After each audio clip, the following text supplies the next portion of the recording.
Sekretariat DPRK Banda Aceh merupakan SKPD yang menjalankan tugas kesekretariatan dalam pengadministrasian dan fasilitasi tugas-tugas dan fungsi kedewanan.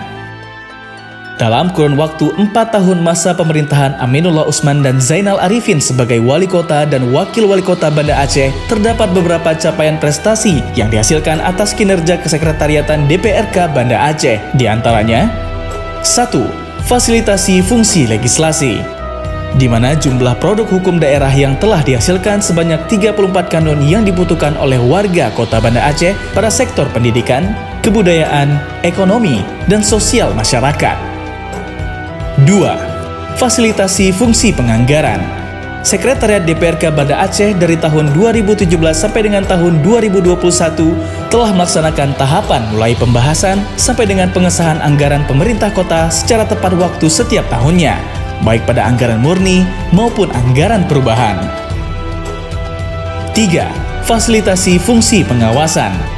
Sekretariat DPRK Banda Aceh dari tahun 2017 sampai dengan tahun 2021 telah melakukan pengawasan baik melalui telaah dokumen pertanggungjawaban pelaksanaan APBK yang disampaikan kepada DPRK maupun melalui kunjungan lapangan terhadap tindak lanjut LHP BPK RI setiap tahunnya pada objek-objek yang menjadi temuan OPD terkait, serta pengawasan berdasarkan hasil laporan masyarakat baik melalui reses, musrenbang, maupun audiensi.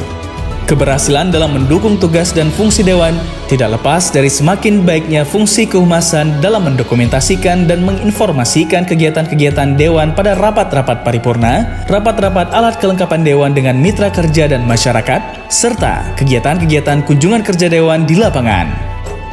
Kegiatan-kegiatan tersebut dipublikasikan melalui media cetak, media elektronik, media sosial, dan didukung oleh website DPRK Banda Aceh yang jumlah kunjungannya dalam 1 tahun terakhir sebanyak 160.144 kunjungan.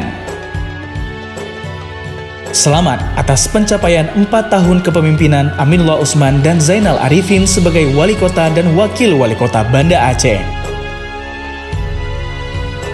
Semoga Banda Aceh semakin gemilang dalam bingkai syariah.